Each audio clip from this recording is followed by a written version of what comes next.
আসসালামু আলাইকুম রহমতুল্লাহি ওবরকাতুহ।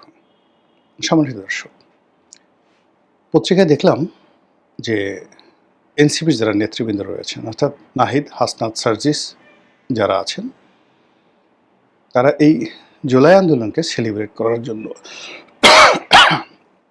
সরি তারা এই জুলাই আন্দোলনকে উদযাপন করার জন্যে সারা বাংলাদেশে জুলাই মাসে ভ্রমণ করবেন, বিভিন্ন জেলাতে যাবেন। এটা গত বছরও তারা চেষ্টা করেছিলেন এবং গিয়েছিলেন। তো এইবার যেটি হবে সেটা তারা অনেক জায়গাতে যাবেন। এটাকে জুলাই পদযাত্রা বলা হচ্ছে, কিন্তু তারা এবার আর গোপালগঞ্জ যাবেন না। খুব আলোচনা হচ্ছে, আওয়ামী লীগের লোকজন মুচকে মুচকে হাসছে, কি দাদা ভয় পেয়ে গেলে নাকি, বা আসো আসো আসো, বা আঞ্চলিক ভাষা আও আও আও, এবার আসো, তোমাদেরকে খই খাওয়াবো, মুড়ি খাওয়াবো, চিড়িয়া খাওয়াবো, বিন্নি দানের ভাত খাওয়াবো, ইত্যাদি ইত্যাদি নানা রকম কথাবার্তা। অনেকে বলার চেষ্টা করছেন যে গত বছর তো নৌবাহিনীর কমব্যাট গিয়েছিল, হেলিকপ্টার গিয়েছিল, ট্যাঙ্ক গিয়েছিল, সেনাবাহিনী গিয়েছিল। এই বছর সান্দু, হাহা, কোনো কিছুতে কাম হবে না, সাবমেরিন দিয়েও কাজ হবে না, এরকম কথাবার্তা বলার চেষ্টা করা হচ্ছে। আমার বক্তব্যটা হলো যে আমি একটা স্ট্যাটাসে বলেছি যে যদি তারা পদযাত্রা করেন, যদি তারা শোভাযাত্রা করেন, কিংবা এই জুলাইকে কেন্দ্র করে সারা বাংলাদেশে তারা ভ্রমণ করেন, প্রত্যেকটা জেলাতে যান, কেন গোপালগঞ্জে তারা যাবেন না? What is the problem? Gopalganj কি বাংলাদেশ থেকে বিচ্ছিন্ন কোনো একটি অঞ্চল, স্বায়ত্তশাসিত? সেখানে তারা যাবেন এবং তাদেরকে প্রোটেকশন দেওয়ার দায়িত্ব এই রাষ্ট্রের। যখন রাষ্ট্র কারো রাজনৈতিক অধিকার নিশ্চিত করতে না পারে, এটি রাষ্ট্রের এক ধরনের মারাত্মক দুর্বলতা। ২ নম্বর হলো, কোনো একটি সংগঠন যখন তার প্রধান প্রতিপক্ষ যারা আছে, সেই প্রতিপক্ষের যে দুর্গ, সেই দুর্গের ধারে কাছে যেতে না পারে, ওই সংগঠনের কোনো অস্তিত্ব থাকে না। কাজে এই যে গোপালগঞ্জে গত বছর যাওয়ার যে সিদ্ধান্তটা, ওটা ছিল রং।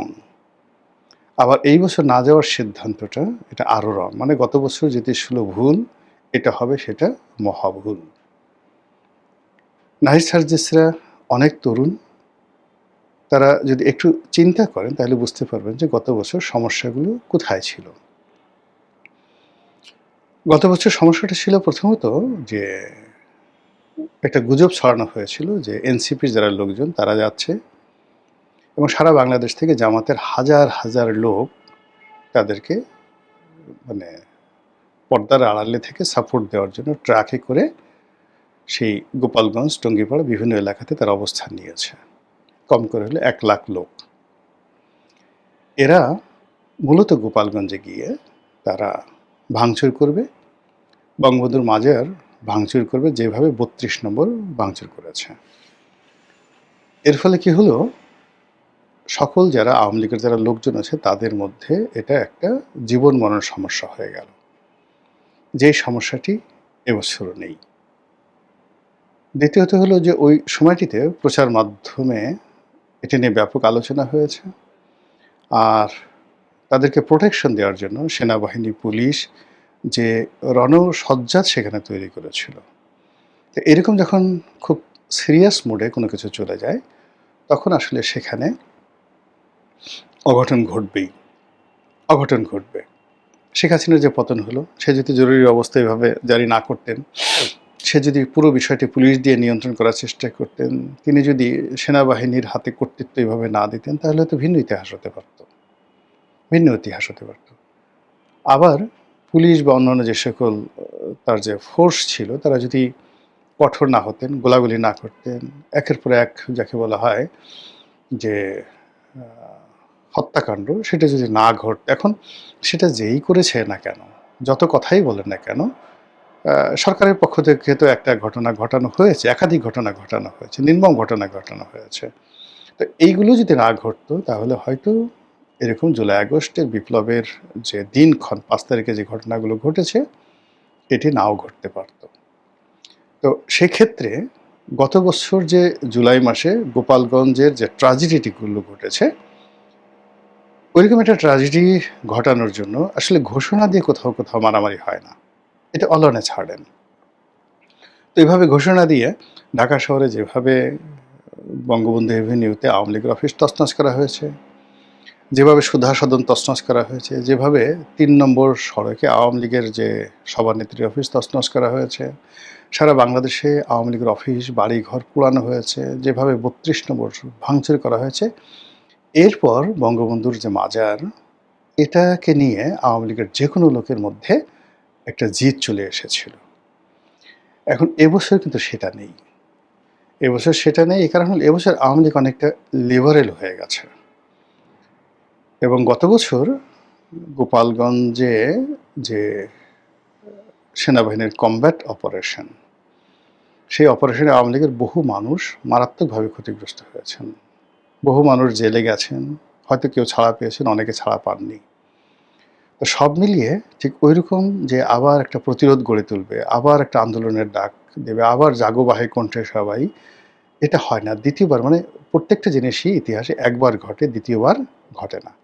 ফলে ওই সময়টাতে গোপালগঞ্জবাসী যে কাজগুলো করেছেন সেটা এই বছর তারা চেষ্টা করলেও করতে পারবেন না। ২ নম্বর হলো যে এখন সেনাবাহিনী হয়তো গত বছরের মতো এভাবে প্রোটেকশন দেবে না। এক কারণ হলো এখন ডক্টর মোহাম্মদ ইউনূস নেই, এনসিপিরও সে আগের রমরমা অবস্থা নেই। আর এনসিপির যারা নেতৃবৃন্দ রয়েছেন তাদের মধ্যে কেউ কেউ এখন সংসদ সদস্য হয়েছেন, তাদের দায়িত্ব বেড়েছে, কর্তব্যবোধ বেড়েছে, তাদের সেই জিহাদি জোশ কমেছে, তারা অনেকটা দায়িত্ববান হয়ে পড়েছেন। রিজনেবলি তারা এখন চেষ্টা করছেন two B a national leader, একজন জাতীয় নেতা হওয়ার চেষ্টা করছেন। তো সেক্ষেত্রে আপনি দেখবেন যে এদের অনেকের ভাষা অনেকটা মার্জিত। কিন্তু এই যে তারা যে স্বপ্ন দেখছে, সেই স্বপ্নের মধ্যে যে সন্দেহগুলো রয়ে গেছে, ১ নম্বর সন্দেহ তারা জামাতের বি টিম, ২ নম্বর মানে সন্দেহ যে তারা জামাত ছাড়া, জামাতের সাহায্য ছাড়া, জামাতের প্রোটোকল ছাড়া সারা বাংলাদেশে কোথাও যেতে পারবে না। সংসদের ভিতরে বাইরে তারা জামাতের দয়ায় বেঁচে আছে। জামাত জাস্ট তাদেরকে যাকে বলা হয় ব্যবহার করছে। জামাত চেষ্টা করেছিল তাদেরকে বিএনপির মধ্যে ঢুকাতে, ব্যর্থ হয়ে তারা নিজেরাই নিজেদের সন্তানকে কোলে করে নিয়েছে। এবং গত নির্বাচনের আগে তারা কৃত্রিমভাবে জামাতের সঙ্গে অনেক দ্বন্দ্ব হয়েছে, সংঘাত হয়েছে, ঝগড়াঝাঁটি হয়েছে, যেন বিএনপি কনফিউজড হয়ে যায়। তারপরে অন্যান্য ইসলামিক যে দলগুলো তারা কনফিউজড হয়ে যায়, কনফিউজড হয়ে তারা যেন সেই এনসিপিকে কোলে তুলে নেয়। কিন্তু সেই কৌশলটি, সেটা জামাতের হোক এনসিপির হোক, সেটা ফ্লপ করেছে। এর ফলে দল হিসেবে এনসিপির ক্ষয়ক্ষতি হয়েছে মারাত্মক, জামাতেরও ক্ষতি হয়েছে। এবং এনসিপির মধ্যে যে ঐক্য, বিশেষ করে আসিফ মাহমুদ, সজীব ভুঁইয়া, তারপর মাহফুজ যে মাস্টার মাইন্ড মাহফুজ, সামান্তা শারমিন, তারপরে আরও এক ঝাঁক মহিলা ছিলেন যারা, বিশেষ করে ওই যে লন্ডন থেকে একটা ডাক্তার ভদ্রমহিলা এসেছিলেন,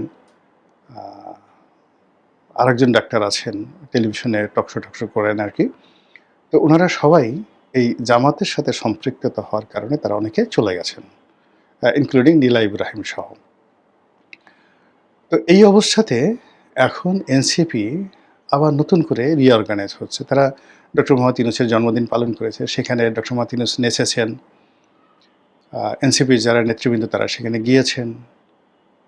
তারপরে তারা আগামী ১০ বছরের মধ্যে রাষ্ট্র ক্ষমতা লাভ করার জন্য যত কাজকর্ম করা দরকার সেভাবে করছেন।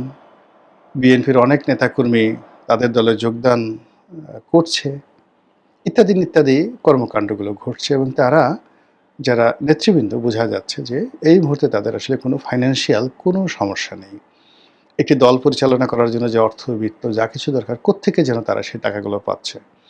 এবং তাদের যে সকল মিত্র, গুপ্ত মিত্র ছিল সেই আন্দোলনকালীন সময় বা আন্দোলন পূর্বকালীন সময়, প্রায় সবাই এখন আবার প্রকাশ্যে এসে তাদের সঙ্গে যোগ দিয়েছেন। এবং ডক্টর মোহাম্মদ ইউনূস এবং তারা সবাই মনে করছে যে না, এনসিপিকে শক্তিশালী করা ছাড়া এই বাংলার মাটিতে তাদের কোনো অস্তিত্ব নাই। তো এই যে এনসিপি, তাদেরকে বাঁচতে হবে, তাদেরকে সারভাইভ করতে হবে। তাদের অস্তিত্ব বজায় রাখতে হবে, আরও অনেক কিছু, এবং সেই কাজগুলো করার জন্য সারা বাংলাদেশকে তারা ওন করবে, এটি স্বাভাবিক। এখন তারা যদি সেই গোপালগঞ্জকে ভয় পায়, তাহলে কয়দিন পরে তারা ফরিদপুরকে ভয় পাবে, রাজবাড়িকে ভয় পাবে, শরীয়তপুর মাদারীপুরকে ভয় পাবে, এরপর মাদারীপুর থেকে এসে বরিশালকে ভয় পাবে, পিরোজপুর, ঝালকাঠি, বাগেরহাট, খুলনা। আওয়ামী লীগের যে সকল এলাকাতে ব্রুট মেজরিটি রয়েছে, প্রচণ্ড জনপ্রিয়তা রয়েছে, যশোরের বিস্তীর্ণ অঞ্চলে তাদের জনপ্রিয়তা রয়েছে।